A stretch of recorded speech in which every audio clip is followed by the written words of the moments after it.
Subscribe now and press the bell icon. Never miss an update.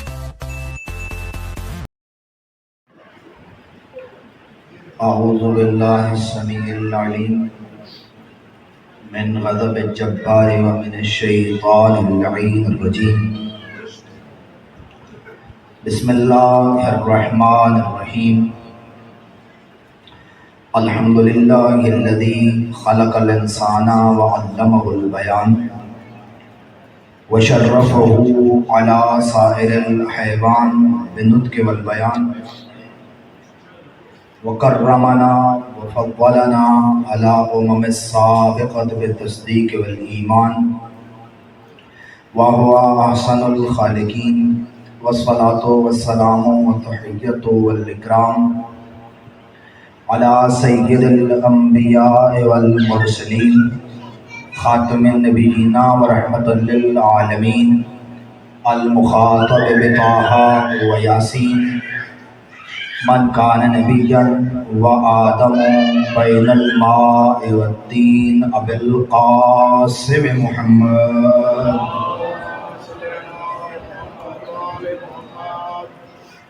وعلى عترته الأطيبين الأطهرين المعصومين المظلومين المنتجبين المخدومين ولعنة الله على أعدائهم أجمعين من يوم عداوتهم إلى يوم الدين وبعد يوم الدين. رب اشرح لي صدري ويسر لي أمري واحلل عقدة من لساني يفقهوا قولي. أما بعد فقد قال الحكيم في كتابه الكريم بسم الله الرحمن الرحيم. ذلك الذي يبشر الله عباده الذين آمنوا وعملوا الصالحات قل لا أسألكم عليه أجرا إلا المودة في القربى. بآواز بلند صلوات.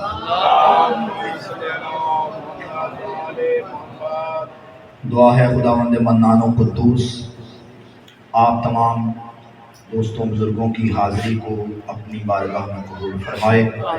پروردگار صدقہ نبی و آل نبی ہمیں اس در حسین سے رزق علم و رزق معرفت لینے کی توفیق عنایت فرمائے. پروردگار صدقہ نبی و آل نبی ان عزاداروں کی خود محافظت فرمائے. پروردگار صدقہ نبی و آل نبی ہمیں اس مشن کو لے کے چلنے کی توفیق عنایت فرمائے اور اس کو امام زمن کے ظہور کے ساتھ متصل فرمائے. پروردگار ہم تمام پاکستانیوں کو آپس میں پیار محبت اتحاد و ایمان نصیب فرمائے. صدقہ محمد و آل محمد کا ہمارے مولا و آقا کو ہم سے راضی و خوش فرمائے. اپنی اور ہماری دعاؤں کی قبولیت کے لیے بلند صلوات.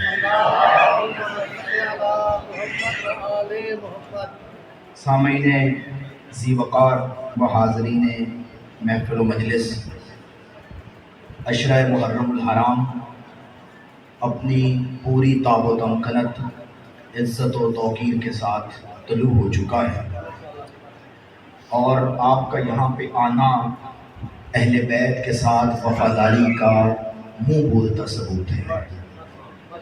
آپ یہاں اپنے مذہب فرقے نظریے کو دور رکھ کر فقط اور فقط نبی کی اہل بیت کے ساتھ اظہار محبت کے لیے آئے ہیں.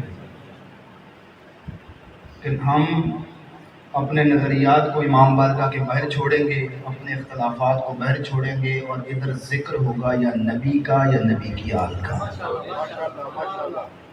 اسی لیے میں نے سیدنا نے فرمایا کہ یہاں پہ ہم الحمدللہ بہت اچھا ماحول ہے کہ ہم سب گھر مل کے نبی کی آل کا تذکرہ کرتے ہیں. تو میں نے آیت بھی وہ رکھی جو مودت اہل بیت کا درس دیتی ہے، کیونکہ ہمیں نبی کی آل نے آپس میں جوڑنا سکھایا ہے، توڑنا نہیں سکھایا. توجہ فرمائیے گا.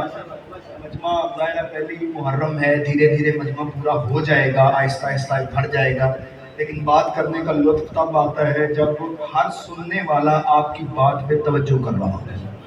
اور مجھے پوری امید ہے کہ آپ دوست بزرگ سب صاحبان علم میری باتوں کو توجہ سے سنیں گے تاکہ میں کچھ کہوں مجھے کہنے میں مزہ آئے اور آپ کچھ سنیں تو آپ کو سننے میں مزہ آئے۔ عرض کر رہا تھا کہ ہمیں نبی کی آل نے جوڑنا سکھایا ہے، توڑنا نہیں سکھایا، ملنا سکھایا ہے، بچھڑنا نہیں سکھایا، محبت سکھائی ہے، نفرت نہیں سکھائی۔ اور آپ یہاں اپنے مذہب فرقے نظریے کو چھوڑ کے ادھر آ گئے ہیں نبی کی آل کے ذکر میں، تو ایک روایت مجھے یاد آ رہی ہے، اسی سے بات آگے بڑھ جائے گی کہ جب چند بندے مل کے نبی اور نبی کی آل کا ذکر کرتے ہیں، کسی مقام پہ بیٹھ کے نبی و آل نبی کا ذکر کرتے ہیں، تو ہوتا کیا ہے؟ اہل سنت کے عالم دین کی کتاب ہے مودت فی القربا، میر کبیر علی ہمدانی کی، وہ لکھتے ہیں کہ جب نبی اور آل نبی کا ذکر کچھ بندے مل کے کرتے ہیں تو وہ اکیلے تو نہیں ہوتے، آسمان سے فرشتے نازل ہوتے ہیں۔ کم لطفی نہ کیجیے گا، اور جو میں عرض کر رہا ہوں وہ پورا وصول کیجیے گا کہ وہ اکیلے تو ہوتے نہیں ہیں، آسمان سے فرشتے نازل ہوتے ہیں جو ان کی صفوں میں بیٹھ جاتے ہیں، کیونکہ جو ذکر کر رہے ہوتے ہیں وہ بھی علی والے ہوتے ہیں، اور وہ جو فرشتے آئے ہوتے ہیں وہ بھی علی والے ہوتے ہیں۔ تو لطف لینے کے لیے اس محفل میں، اس مجلس میں، اس ذکر میں بیٹھ جاتے ہیں۔ روایت کے اگلے جملے بڑے ہی ذی وقار ہیں، کہتے ہیں کہ جب وہ ذکر سن کے واپس جاتے ہیں، دوسرے فرشتے دوڑتے ہوئے ان کے پاس آ کے کہتے ہیں کہاں سے آ رہے ہو؟ ہم تو زمین پہ گئے تھے۔ کہ زمین پہ تو ہم بھی جاتے ہیں، تم زمین پہ تو گئے نہیں تھے۔ کہتے ہم زمین پہ گئے تھے، تم یہ پوچھ کیوں رہے ہو؟ ہم اس لیے پوچھ رہے ہیں کہ تمہارے اندر سے وہ خوشبو آ رہی ہے جو ہم نے جنت میں بھی نہیں سونگھی۔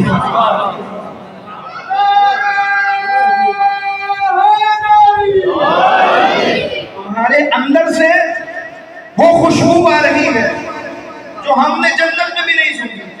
مسکرا کے کہتے ہیں ہم زمین پہ گئے تھے، وہاں پہ کچھ لوگ مل کے نبی، آل نبی، علی، اولاد علی کا تذکرہ کر رہے تھے۔ ہم بھی علی والے تھے، ہم سے رہا نہیں گیا۔ مومن تو نعرے لگا رہے تھے، نعرے ہم بھی لگا رہے تھے، ہمارے سن کوئی نہیں رہا تھا۔ خیر ہم ان کی محفل میں بیٹھے، یہ خوشبو ہم وہیں سے لے کے آ رہے ہیں۔ وہ کہتے مہربانی کرو ہمیں بھی ساتھ لے چلو۔ اب روایت کہتی وہ فرشتے ان کو ملا کے دوبارہ جب اس مقام پہ آتے ہیں، مومن تو جا چکے ہوتے ہیں، خوشبو ابھی بھی باقی ہوتی ہے۔ مومن گھروں کو جا چکے ہوتے ہیں، خوشبو ابھی بھی باقی ہوتی ہے۔ وہ فرشتے آ کے خوشبو کو محسوس کرتے ہیں اور آپس میں جو کلام کرتے ہیں، کیا شاندار کلام کرتے ہیں۔ کہتے ہیں یار یہ لوگ بڑے عجیب ہیں، اپنی قلت کے باوجود، دشمن کی کثرت کے باوجود بھی انہوں نے علی کے دروازے کو چھوڑا نہیں ہے۔ انہوں نے علی کے دروازے کو، نبی کی آل کو چھوڑا نہیں ہے۔ کتنے عجیب لوگ ہیں۔ دوسرے فرشتے جواب میں کہتے ہیں تعجب کی بات ہی کوئی نہیں، ذالک فضل اللہ یؤتیہ من یشاء، یہ اللہ کی دی ہوئی عزت ہے، وہ جسے چاہتا ہے عنایت کر دیتا ہے۔ یہ جو ذکر علی ہے،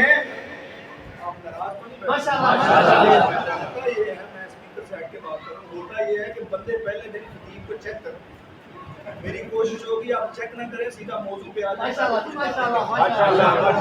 توجہ فرما رہے ہیں کہ یہ اللہ کی دی ہوئی عزت ہے، علی اللہ کی دی ہوئی عزت ہے، اور اللہ یہ عزت داروں کو نصیب کرتا ہے۔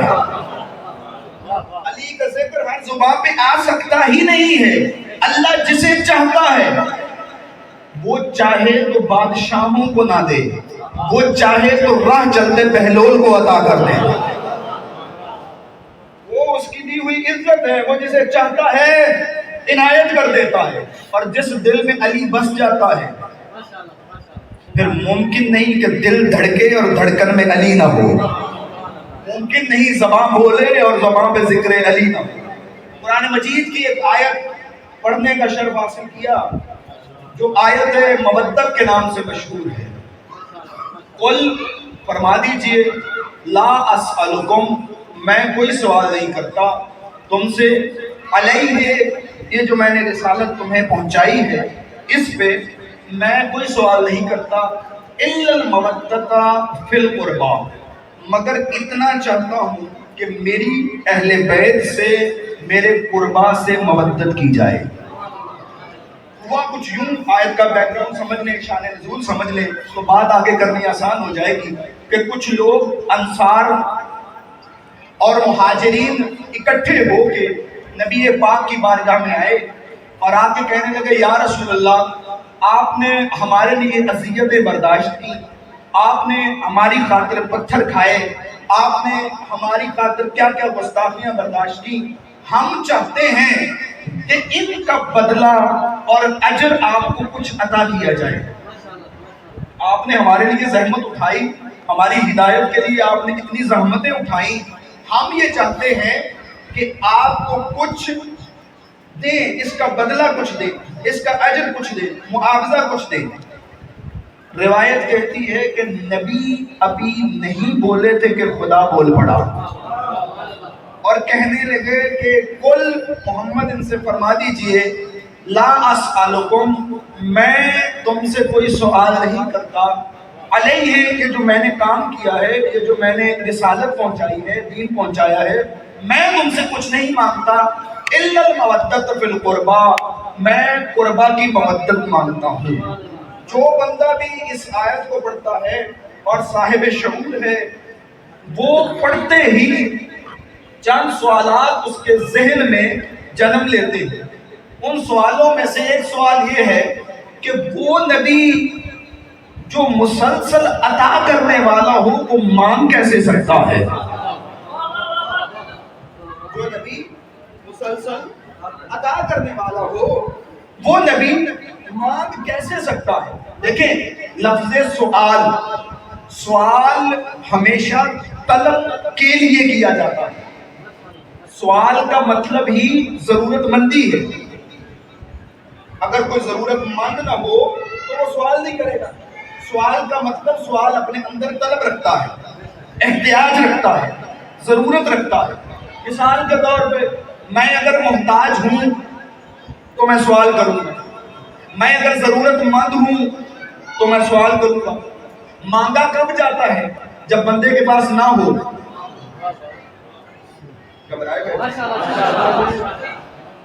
مانگا شازب کب جاتا ہے؟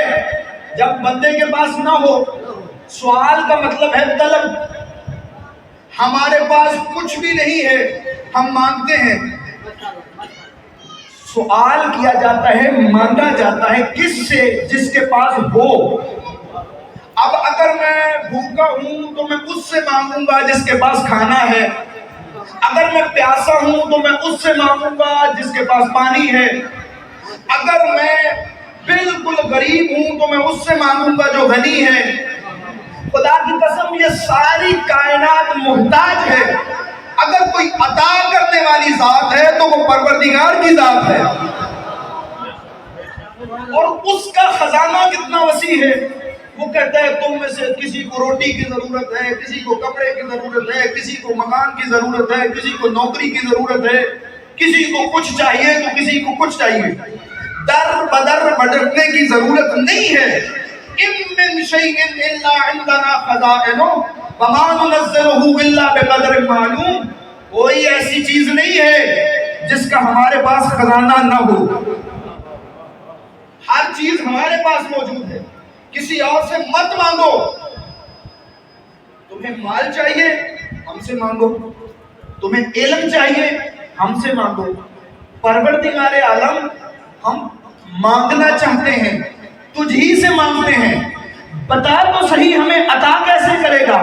کہا دیتا میں ہی ہوں، میں اپنے دروازے سے عطا کرتا ہوں، اور میرا دروازہ اور کوئی نہیں، یہ 14 ہے جو میرا دروازہ ہے۔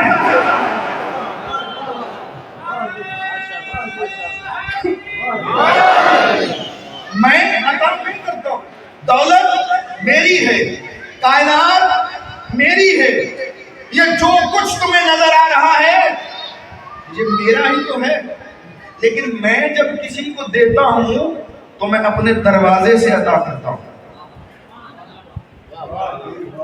اور میرا دروازہ یہ 14 معصوم ہے. میں بات کو آگے بڑھاؤں. آپ دروازے کی کنڈیشن سے تو آگاہ ہے. آپ کو پتا ہے کہ دروازہ گھروں پہ ہوتا ہے. دروازے کا مطلب ہی یہ ہے کہ چیز آتی کہیں اور سے ہے. توجہ کریں گے تو بات کا لطف آئے گا. دروازے کا مطلب یہ ہے کہ چیز آتی گھر سے ہے, ملتی دروازے سے ہے. آپ کہتے ہیں علی نبی کے علم کا دروازہ ہے, اس کا مطلب ہے علم نبی کا ہے. جہاں سے ملتا ہے وہ علی ابن ابی طالب ہے, علم نبی کا ہے. لیکن بہت ساری ایسی نبی کی خصوصیات ہیں جو ہیں نبی کی, اظہار علی کے ذریعے ہوا ہے. بہت ساری ایسی خصوصیات ہیں جو ہیں نبی کی, اظہار علی کے ذریعے ہوا ہے. مثال کے طور پہ شجاعت. صلوات پڑھے بار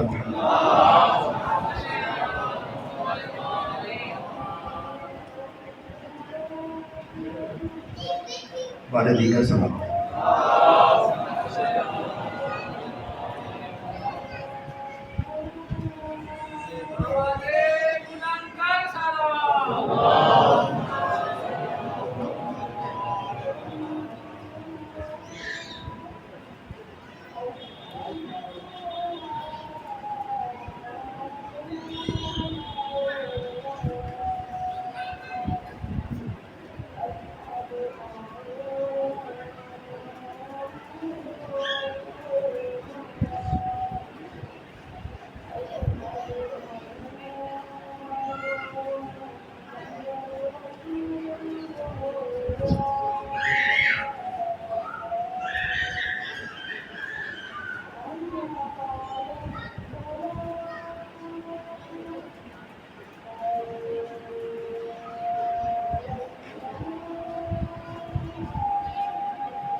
آواز بلند صلوات. توجہ ہے میرے دوستوں, تھوڑا اور زحمت دینا چاہتا ہوں کہ بہت ساری ایسی نبی کی خصوصیات ہیں نبی کی. میں اپنی بہنوں سے عرض کروں گا کہ بچوں کو تھوڑی دیر سنبھالیں تاکہ بات بہتر انداز سے پہنچائی جا سکے اور مجمع ڈسٹرب نہ ہو. کہ ہیں خصوصیات نبی کی, اظہار علی کے ذریعے ہوا ہے. مثال کے طور پہ شجاعت. کائنات میں سب سے بڑا بہادر کون ہے؟ نبی. کائنات میں سب سے بڑے شجاع کا نام ہے محمد مصطفیٰ. یہ میں نہیں کہہ رہا, علی کہہ رہے ہیں کہ جب نبی میدان میں ہوتے تھے انہیں دیکھ کر ہمارے حوصلے بھی بلند ہوتے تھے. کائنات میں سب سے بڑے شجاع کا نام ہے محمد مصطفیٰ. ہے شجاعت نبی کی, اظہار علی کے ذریعے ہوا ہے.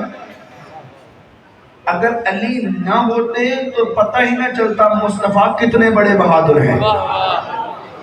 شیعہ علی کا وہ ہوتا ہے جو بغیر دلیل کے بات نہ کرے. اگر علی نہ ہوتے پتہ ہی نہ چلتا کہ نبی کتنے بڑے شجاع اور بہادر ہیں. دلیل مانگو. جنگ احد میں بڑوں کے قدم اکھڑ گئے تھے, اکیلے علی تھے جو میدان میں نبی کا طواف کر رہے تھے اور دشمنوں کو کاٹ رہے تھے, اور اتنی تلوار چلی کہ چاروں طرف گرد اور مٹی کا سما تھا. جملے میں توجہ کیجئے گا. جب تھوڑی سی گرد چھٹی, نبی نے علی کو دیکھا, علی نے نبی کو دیکھا. رسول اللہ نے حیدر کرار کو دیکھ کے فرمایا جب سارے چلے گئے تو کیوں نہیں گیا؟ مسکرا کے کہنے لگے ان علی بیٹا اسوتن, یا رسول اللہ میں نے بہادری کے جوہر دکھانا آپ سے سیکھے ہیں, ان سے نہیں سیکھے.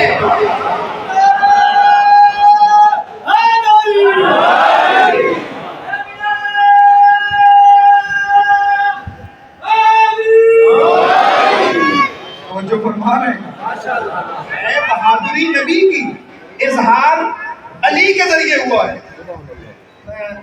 یہ کم لطفی ہوگی کہ شجاعت کی بات کروں اور دو جملے نہ کہوں. میں نے کتابوں میں پڑھ رکھا ہے کانا رؤوساء الجیوش تکتب اسمہ علی سیوفہم کأنما ہوا فعل الخیر و آیت الظفر، کہ حیدر کرار اس ہستی کا نام ہے کہ عرب کے بڑے بڑے سورما اور جنگجو علی کا نام اپنی تلواروں پہ لکھ کر بے فکر ہو جاتے تھے. علی کا نام اپنی تلواروں پہ لکھ کر بے فکر ہو جاتے تھے. اور حیدر کرار شیر کردگار حجت جبار کی عادت یہ تھی کہ حیدر کرار کے پاس جو گھوڑا تھا وہ زیادہ بھاگنے والا نہیں تھا، اور جو حیدر کرار زرہ پہنتے تھے اس کے آگے تھوڑا سا لوہا لگا تھا، باقی سارا کپڑا تھا. ایک مرتبہ مولا حسن نے کہا بابا سب کے پاس چست چکنے اور سپیڈ والے گھوڑے ہیں، آپ کے پاس یہ جو گھوڑا ہے یہ تو کمزور سا لاغر سا ہے. جملہ سنو گے. حیدر کرار فرمانے لگے کہ چست چبند گھوڑا اسے چاہیے جس نے بھاگنا ہو. حیدر کرار نہ خود بھاگتا ہے نہ بھاگنے والے کے پیچھے بھاگتا ہے. تیرا بابا علی نہ خود بھاگتا ہے نہ کبھی بھاگنے والے کے پیچھے بھاگتا ہے.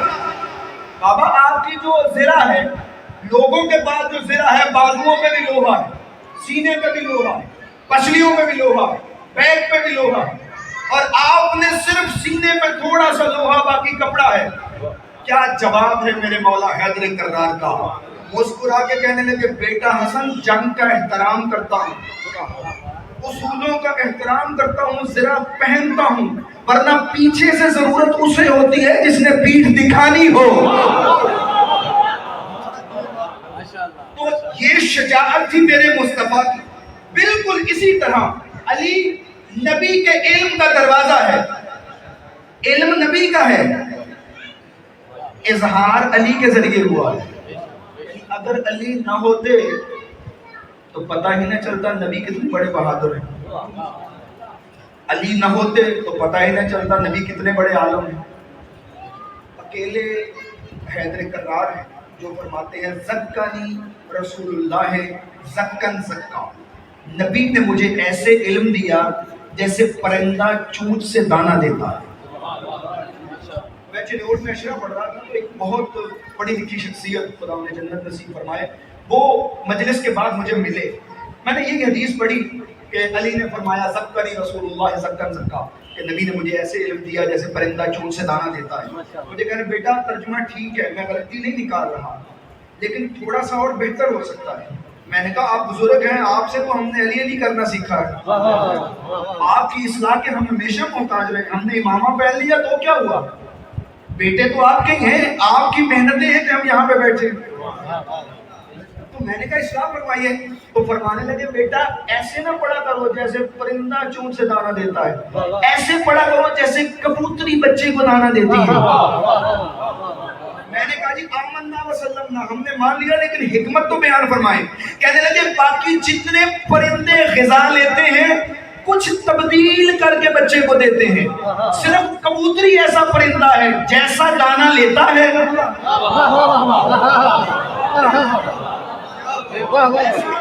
ویسا آگے دے دیتا ہے. نبی نے جیسا علم اللہ سے لیا تھا ویسا ہی علی کے سینے میں اتار دیا.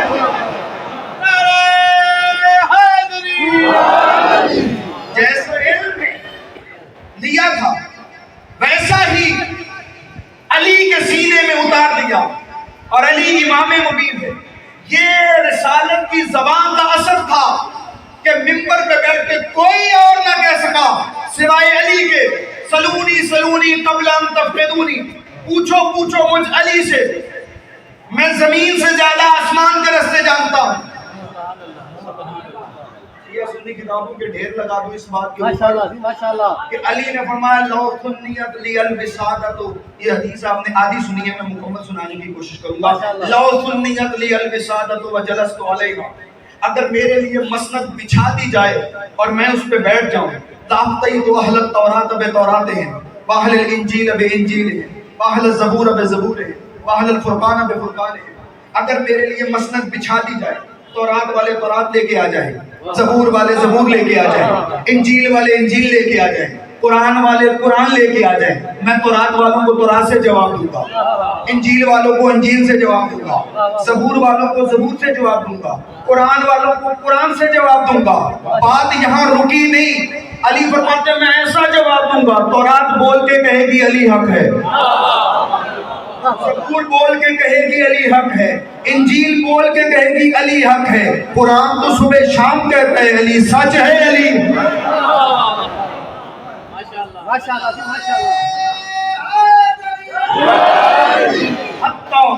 حتیٰ ینطق کل کتاب ویقول صدق علی. ہر کتاب بول کے میری گواہی دے گی کہ علی حق کہہ رہا ہے. اور پھر بھی بات یہاں رکی نہیں. جب سب نے حیرانگی سے علی کی طرف دیکھا تو علی نے ان کی حیرانگی کے دورے کو ختم کرنے کے لیے فرمایا گھبراؤ نہیں، تجسس میں نہ جاؤ، علی جو بول رہا ہے یہ لعاب رسالت کا اثر بول رہا ہے. جو فرما رہے ہیں ھذا لعاب رسول اللہ صلی اللہ علیہ وآلہ وسلم. تو علی دروازہ ہے، اس کا مطلب ہے چیز ہے کہیں اور کی. ماشاءاللہ ماشاءاللہ. گفتگو یاد ہے ملتی دروازے سے. آپ نہیں کہتے کہ اہل بیت ابواب الحدۃ والمغفرہ، مغفرت کے دروازے ہیں، آل محمد بخشش کے دروازے ہیں، حضرت عباس باب الحوائج حاجتوں کے دروازے ہیں، امیر المومنین علم کے دروازے ہیں. یہ شرک نہیں ہے، یہ عین توحید ہے. آپ سمجھا رہے ہوتے ہیں بخشش اللہ ہی کرتا ہے. جن کے دروازے پہ آ کے معافی ملتی ہے انہیں آل محمد کہا جاتا ہے.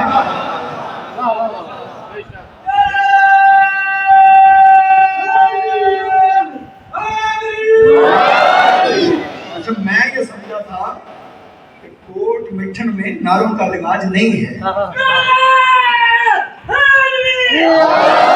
توجہ فرمائیں. حاجات اللہ پوری کرتا ہے. جس کے علم کے نیچے دعا مانگنے سے حاجت پوری ہوتی ہے اسے عباس کہتے ہیں. علم خدا کا اور نبی کا ہے. جس زبان سے ہمیں علم ملتا ہے اسے علی کہتے ہیں. میں کم لطفی نہ کروں اور جملے کو آگے بڑھاؤں. ماشاءاللہ ماشاءاللہ. اچھا نبی پاک کو سادے لوگ بڑے پسند ہیں.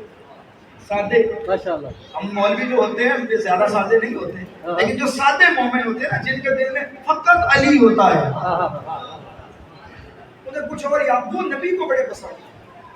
اب یہ کیونکہ باب مدینہ العلم پہ بات آئی ہے تو ایک لطف اور لطیف بات جو ہے وہ سنتے جائیے. اس بات کا ذائقہ پورے عشرے میں آپ کے منہ میں نہ رہے تو پھر عشرہ پڑھنے کا مزہ ہی کوئی نہیں. ایک سادہ مومن دوڑتا ہوا مسجد نبوی میں آیا اور صحابہ بیٹھے ہیں، علی بیٹھے ہیں، رسول اللہ بیٹھے ہیں. دوڑتے ہوئے آگے اس نے پہلے مولا علی کو سلام کیا پھر نبی کو سلام کیا. وہ سب نے کہا تجھے تمیز نہیں ہے؟ کیوں کیا ہوا؟ گھبرا گیا. انہوں نے کہا نبی بڑے ہیں علی چھوٹے ہیں، تو پہلے نبی کو سلام کرتا.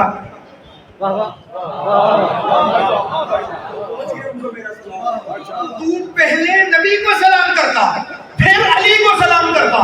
تو نے پہلے علی کو کیا ہے پھر نبی کو کیا ہے. رسول اللہ کے چہرے پہ ہلکی ہلکی مسکراہٹ ہے.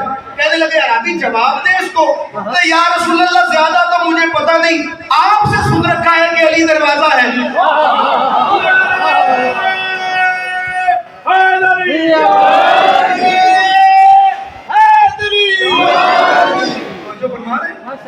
آپ سے سن رکھا ہے کہ علی میرا دروازہ ہے.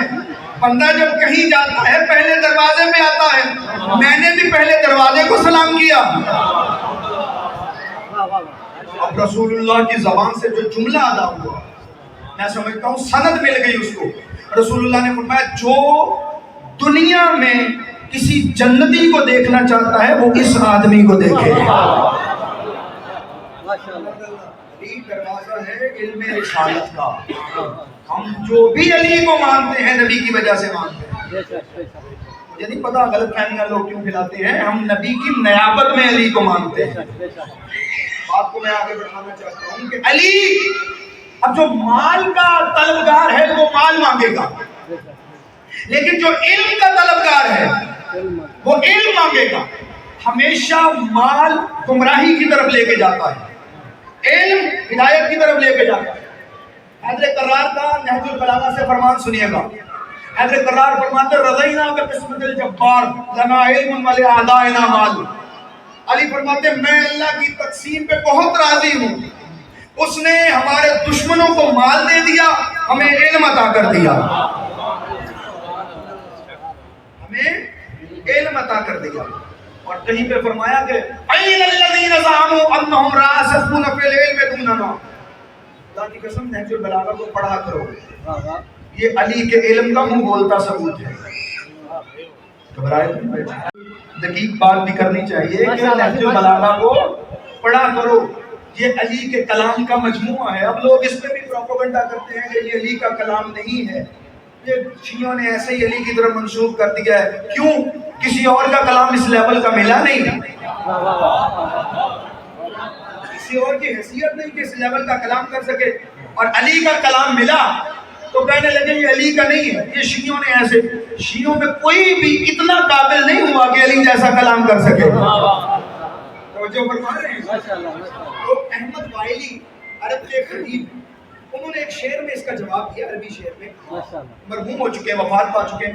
انہوں نے کہا لو کانا نہج نہج فلان فعلی القطع انہ مقبول, کہ اگر یہ علی کے علاوہ کسی اور کا کلام ہوتا تو لوگ بڑی جلدی قبول کر لیتے. لیکن نہج نہج علی ہے, لیکن مسئلہ یہ ہے کہ یہ نہج البلاغہ علی کا کلام ہے.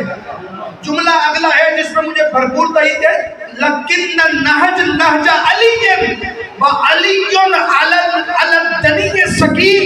یہ نہج البلاغہ علی کا کلام ہے اور علی کسی گھٹیا بندے کو ہضم نہیں ہوتا.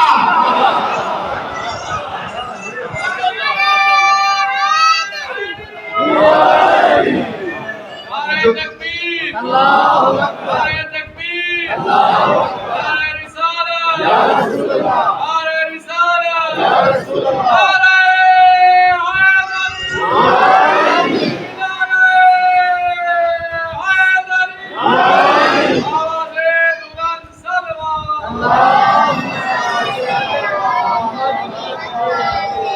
علی گھٹیا بندے کو ہضم, علی کے لیے اعلیٰ ظرفی چاہیے.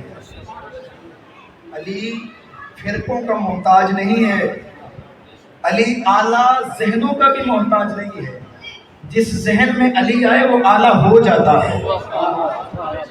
میں نے یہ پچھلے سال راجن پور میں پڑھتے ہوئے یہ جملہ کہا, اور اب گفتگو کے درمیان میں آ گیا ہے نہج البلاغہ کے حوالے سے, تو یہ جملے مجھ سے سنتے جائیے کہ جس نے بھی حیدر کرار کے دروازے پہ آ کے سر تسلیم خم کیا ہے پھر وہ علی کا ہو گیا ہے. وہ چاہے مسلمان ہے چاہے غیر مسلم ہے, چاہے شیعہ ہے چاہے سنی ہے, چاہے ہندو ہے چاہے بدھزم سے تعلق رکھنے والا ہے چاہے سکھ ہے, جو اس در کے اوپر آ گیا ہے وہ پھر ان کا ہو گیا. ایک بہت بڑا رائٹر گزرا ہے, 2007 میں اس کی وفات ہوئی, جارج جردہ, عرب رائٹر ہے اور عقیدے کا عیسائی ہے, عقیدے کا عیسائی ہے. حیرانگی کا جملہ ہے وہ آگے ہے, علمی دنیا میں اس عیسائی کو علی کا عاشق کہا جاتا ہے. علمی دنیا میں اس عیسائی کو علی کا عاشق کہا جاتا ہے. اس لیے کہا جاتا ہے کہ یہ پہلا عیسائی ہے جس نے 13 سال کی عمر میں نہج البلاغہ حفظ کی تھی. اس کا بڑا بھائی تھا فواد جردہ, وہ مدرسے یا اسکول چھوڑ کے آتا, یہ دوڑ کے واپس, وہ پھر چھوڑ کے آتا, پھر واپس, پھر چھوڑ کے آتا, پھر واپس. ایک دن اس نے کلائی سے پکڑ لیا, تجھے تکلیف کیا ہے, ہم تجھے چھوڑ کے آتے ہیں تو واپس آ جاتا ہے. اس نے کہا یہ جو مجھے پڑھانا چاہتے ہیں میں نہیں پڑھنا چاہتا. تو کیا پڑھنا چاہتا ہے؟ اس نے کہا میں یہ دیکھنا چاہتا ہوں کہ عربوں کا کلام کیسا تھا، عربوں کا طرز تکلم کیسا تھا، عربوں کی گفتگو کیسی تھی، ان کی ضرب الامثال کیسی تھی، ماشاءاللہ ماشاءاللہ ان کی فصاحت و بلاغت کیا تھی۔ اگر تھک گئے ہیں تو میں بس کر رہا ہوں، اور اگر چاہتے ہیں کہ کچھ باتیں اور حیدر اقتدار کے دروازے پہ بیٹھ کے ہو جائیں تو میں حاضر خدمت ہوں کہ عربوں کا طرز تکلم کیا تھا، عربوں کا انداز کلام کیا تھا، میں یہ دیکھنا چاہتا ہوں۔ جب اس نے یہ باتیں کی، اس کا بھائی اٹھا، اپنی کتابوں کی الماری کو کھولا، وہاں سے نہج البلاغہ نکالی، اس کے ہاتھ میں دے کے ایک جملہ کہا کہ اسے پڑھ اور اس کے بعد بے شک کچھ نہ پڑھ، اسے پڑھ اور اس کے بعد بے شک کچھ نہ پڑھ۔ 40 سال تک علی کی زندگی پہ تحقیق کرتا رہا، 40 سال بعد لا تعداد کتابیں علی کے متعلق لکھ ڈالیں، Ali and his time, Ali and France revolution, Ali and سقراط، Ali and Arab nation, the voice of human justice, لا تعداد کتابیں علی کی شان میں لکھ دی۔ کہتا ہے کہ میں اپنی تحقیق کے دوران، عیسائی تھا، حضرت عیسیٰ کو ماننے والا، اپنی تحقیق کے دوران کئی مرتبہ اس بات سے گزرا ہوں، اس کشمکش سے گزرا ہوں کہ علی کو عیسیٰ سے افضل کہوں یا عیسیٰ کو علی سے افضل کہوں۔ اپنی کتابوں میں لکھتا ہے، بندہ ناچیز کو پڑھنے کا شرف حاصل ہوا کہ میں کئی مرتبہ اس کشمکش سے گزرا ہوں، مجھ سے فیصلہ نہیں ہو پایا کہ علی کو افضل عیسیٰ سے کہوں یا عیسیٰ کو افضل علی سے کہوں۔ وجہ بڑی خوبصورت لکھتا ہے، کہتا اگر علی کو عیسیٰ سے افضل کہوں تو میرا مذہب اجازت نہیں دیتا، اور اگر عیسیٰ کو علی سے افضل کہوں تو میری عقل اجازت نہیں دیتی۔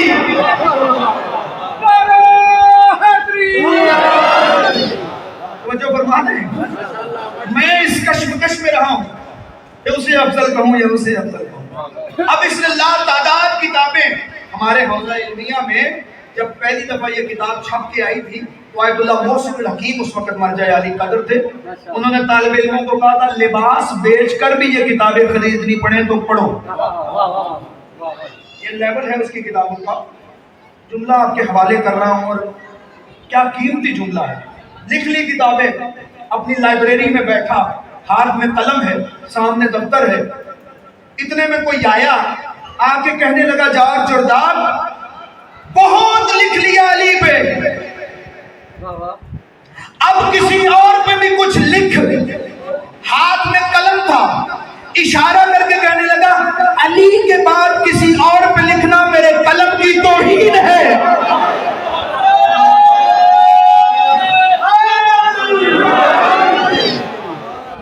جو فرمان ہے، جو قلم علی کا ہے وہ بس علی کا ہے، جو بات علی کی ہے بس وہ علی کی ہے۔ جو زبان علی کی ہو جائے اس پہ کوئی اور نام آ ہی نہیں سکتا۔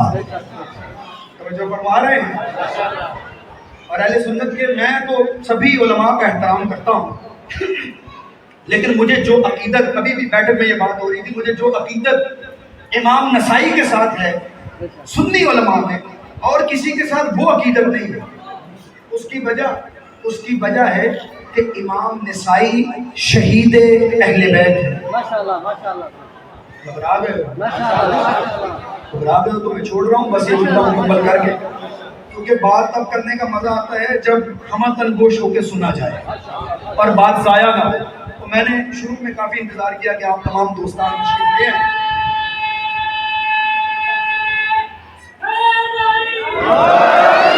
اور مجھے تمہید میں کچھ وقت لینا پڑا۔ مجھے امید ہے کل آپ لوگ بر وقت تشریف لائیں گے اور جو ہے بہتر انداز سے چلے گی، اور ہم موضوع کا سفر جو ہے وہ آگے بڑھائیں گے تاکہ کوئی ذہن پیچھے نہ رہ جائے۔ آج میں نے تمہید میں وقت لے لیا۔ امام نسائی سے جو عقیدت ہے وہ کسی اور سے نہیں، اس کی وجہ ہے کہ وہ شہید اہل بیت ہے۔ وہ شام میں جب گئے، ملک شام میں، تو انہوں نے دیکھا کہ لوگ علی حیدر کرار سے بغض رکھتے ہیں، دشمنی کرتے ہیں۔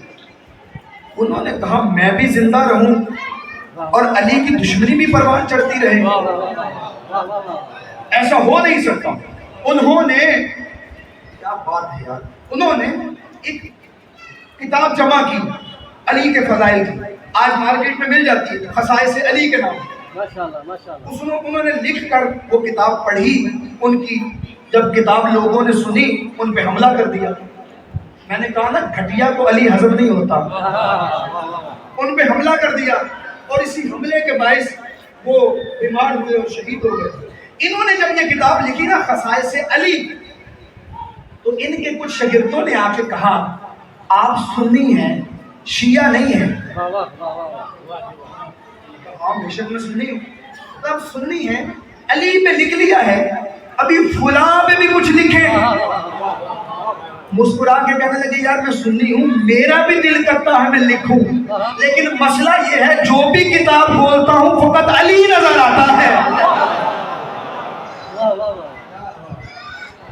اور یہی کہا تھا نا امام احمد بن حنبل نے, اس نے کہا تھا کہ جتنی آیتیں علی کے بارے میں اتری ہیں اور جتنے فضائل علی کے ہیں کسی اور کے نہیں ہیں. جتنی فضائل شیعہ سنی علماء نے, بلکہ سنی علماء نے تعداد لکھی ہے شاہ جی ان آیات کی جو علی کی شان میں اتری. کچھ نے کہا 300, کچھ نے کہا 500, کچھ نے کہا 700, کچھ نے کہا 800, کچھ نے کہا 1200. کم سے کم 300, زیادہ سے زیادہ. یہ کام کنہوں نے کیا ہے؟ اہل سنت علماء نے, شیعوں نے نہیں کیا. ماشاءاللہ ماشاءاللہ. اہل سنت علماء کی کتابیں موجود ہیں کہ اتنی آیتیں اہل بیت کی شان میں ہیں, اتنی ہیں یا اتنی ہیں یا اتنی ہیں. شیعوں کا کام مجھے نظر نہیں آیا, اس لیے کہ شیعوں نے امام باقر کا یہ فرمان پڑھ رکھا تھا کہ جب مولا سے پوچھا گیا کتنی آیتیں آپ کی شان میں ہیں, کہا گننے کی ضرورت ہی کیا ہے, قرآن 2 حصوں میں تقسیم ہے, یا کسی کی تعریف کر رہا ہے, کسی کا قصیدہ پڑھ رہا ہے, یا کسی پہ لعنت کر رہا ہے. بس ایک قاعدہ کلیہ یاد کر لو, آیتوں کی تعداد یاد کرنے کی ضرورت ہی کوئی نہیں. اللہ جہاں بھی کسی کا قصیدہ پڑھ رہا ہو وہ ہم اہل بیت ہوتے ہیں, جہاں بھی لعنت کر رہا ہو وہ ہمارے دشمن ہوتے ہیں.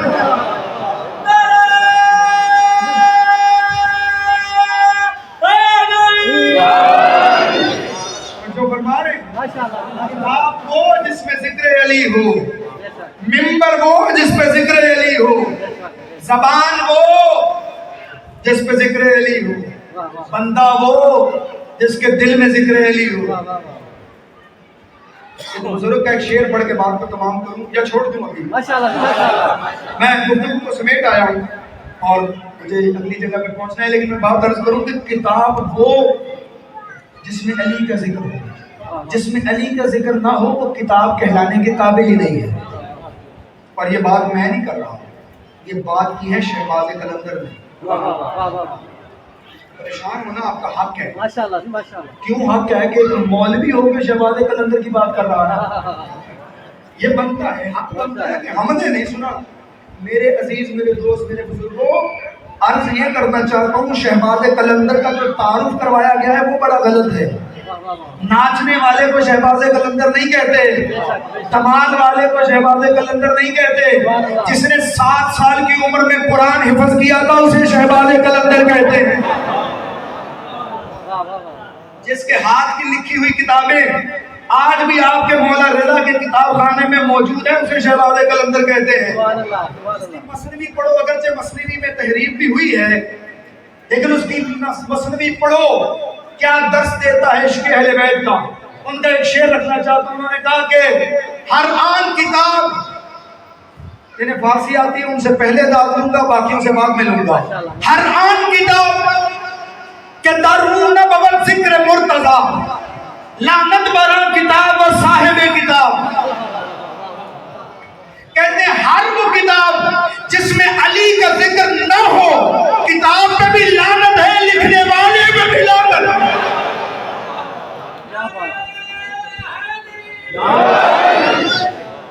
توجہ فرمائی میرے دوست. تو میں عرض کر رہا تھا کہ علم والا علم مانگتا ہے, دولت والا دولت مانگتا ہے. علم چاہیے تو بھی علی کا دروازہ, کچھ اور دنیا کی چیز چاہیے تو بھی علی کا دروازہ. اور میرے نبی نے سوال کیا ہے، حالانکہ کائنات میں جو بھی ہے وہ نبی کا دیا ہوا ہے، سبحان اللہ. پھر بھی اس نبی نے سوال کیا. تو میں مختصر جواب، کل اس سے بات آگے بڑھے گی کہ اس آیت پہ غور کرو. کل محمد نہیں مانگ رہے، اللہ کہہ رہا ہے ان سے کہو کہ اجر رسالت مانگو. اجر رسالت مانگا تو مل گیا. اپنی مرضی سے سنا کرو، تمہارا حق ہے. میں آپ سے پوچھتا ہوں، اجر رسالت مل گیا؟ ہاں ملا. اکبر کے سینے کی صورت میں ملا، عباس کے بازوؤں کی صورت میں ملا، اصغر کے گلے کی صورت میں ملا، حسین کے چھتے کی صورت میں ملا، مجھے معاف کرنا زینب کی چادر کے صورت میں ملا. آپ لوگ جو رونے آئے ہو نا، جب آیا کرو نا مجلس میں، یہ نہ دیکھا کرو میرے ساتھ والا بندہ رو رہا ہے یا نہیں رو رہا، یہ دیکھا کرو جس کو فرصت دینے آئے ہیں اس کی ماں دیکھ رہی ہے. اور تم آئے نہیں ہو، ایک ماں نے تمہیں بلایا ہے. لوگ کہتے ہیں کہ شیعہ پہلی محرم سے رونا شروع کر دیتے ہیں، شہادت تو 10 محرم کو ہوئی ہے. میں آپ سے کہتا ہوں ہم تو پھر پہلی محرم سے روتے ہیں. کائنات کا رسول تو حسین کو ہاتھوں میں لے کے روتا تھا. جب حسین کی ولادت ہوئی، حسین کو ہاتھوں میں لیا، زاروں کدار رونے لگے.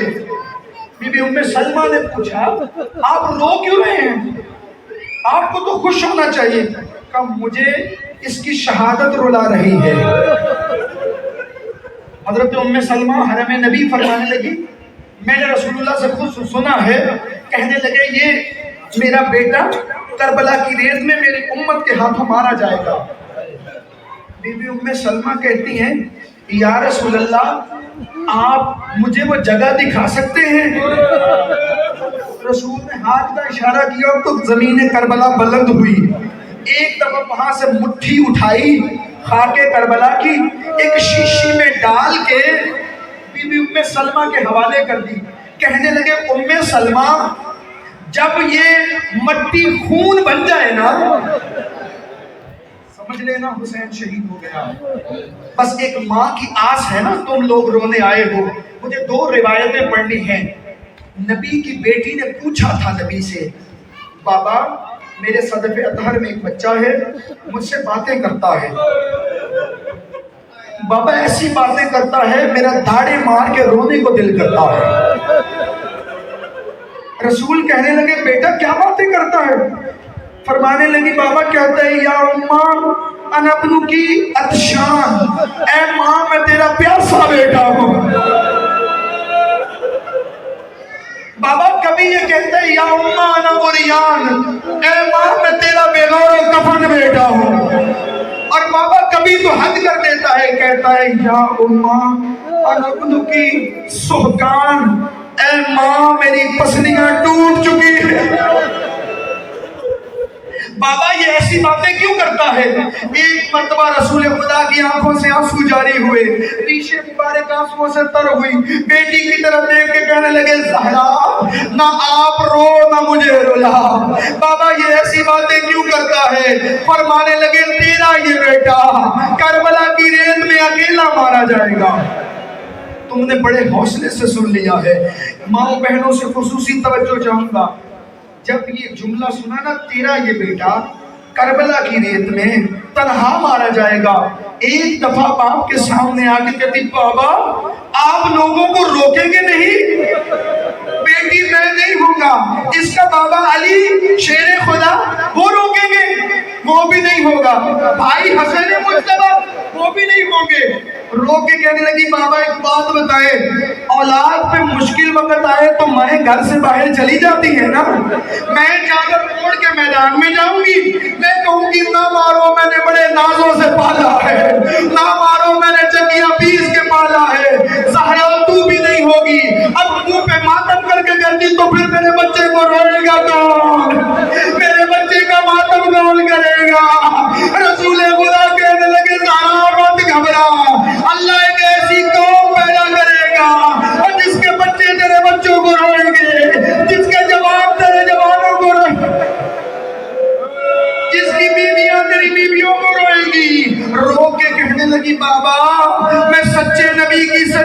بیٹی ہو کے وعدہ کرتی ہوں اگر وہ میرے بچوں کو روئیں گے ان کے بچوں کو تکلیف ہوگی میں زہرا رونے جاؤں گی علامہ حسین بخش جاڑا علیہ رحمہ یہ حکایت نقل کرتے ہیں محرم سے 3 یا 4 دن پہلے ایک مومنہ کے جوان بیٹے کا انتقال ہو گیا 3 دن اپنے بیٹے کی قبر پہ جاتی رہی چوتھے دن رستے میں تھی کہ کان میں آواز پڑی محرم کا چاند نظر آ چکا ہے فوراً قدم رک گئے ایک مرتبہ بیٹے کی قبر کی طرف منہ کر کے کہنے لگی بس بیٹا تیرے دن ختم ہوئے حسین کے دن شروع ہوئے اب 10 دن تیری قبر پہ نہیں آؤں گی حسین کی مجلس میں جاؤں گی 10 دن مظلوم کربلا کی مجلس میں آتی رہی اور رونے والوں اپنے مقدر پہ ناز کیجئے گا 10 دن مظلوم کی مجلس میں آتی رہی 11ویں دن جب اپنے بیٹے کی قبر پہ گئی ہے عجیب منظر دیکھا ہے ایک کالے برقعے والی بیوی ہے جس کا ایک ہاتھ پہلو کے اوپر ہے وہ اس کے بیٹے کی قبر پہ بیٹھ کر قبر پہ ہاتھ پھیر رہی ہے یہ مومنہ بیوی دوڑ کے گئی کہنے لگی او کالے برقعے والی مستور او بیوی تو بھول گئی ہے یہ تیرے بیٹے کی قبر نہیں ہے وہ بیوی پلٹ کے کہنے لگی تو جسے رونے گئی تھی وہ تیرا بیٹا تھا کہنے لگی میں تو کنیز کی اولاد ہوں وہ تو زہرا کا جان تھا وہ تو علی کا بیٹا تھا اس بیوی نے اپنے دونوں ہاتھ بڑھائے کہا مجھے گلے سے لگا تو جسے رونے گئی تھی اور میں اسی کی ماں زہرا مجھے حسین کے ماتمی بڑے اچھے لگتے مجھے حسین پہ رونے والے بڑے اِنَّا لِلَّهِ وَإِنَّا إِلَيْهِ رَاجِعُونَ سَيَعْلَمُ الَّذِينَ ظَلَمُوا أَيَّ مُنقَلِبٍ يَنقَلِبُونَ مختصر کام ہو گیا مختصر پروردگار عالم ہماری اس عبادت کو ان ٹوٹے پھوٹے آنسوؤں کو قبول و منظور فرما پروردگار ہمیں رزق علم و رزق معرفت نصیب فرما پروردگار صدقہ نبی و آل نبی ہماری صفوں میں اتحاد قائم فرما بزرگان دوستان دیگر جو احباب ہیں ان کی محنتوں کو قبول فرما پروردگار اس عزاداری کو ظہور امام کے ساتھ متصل فرما ربنا تقبل منا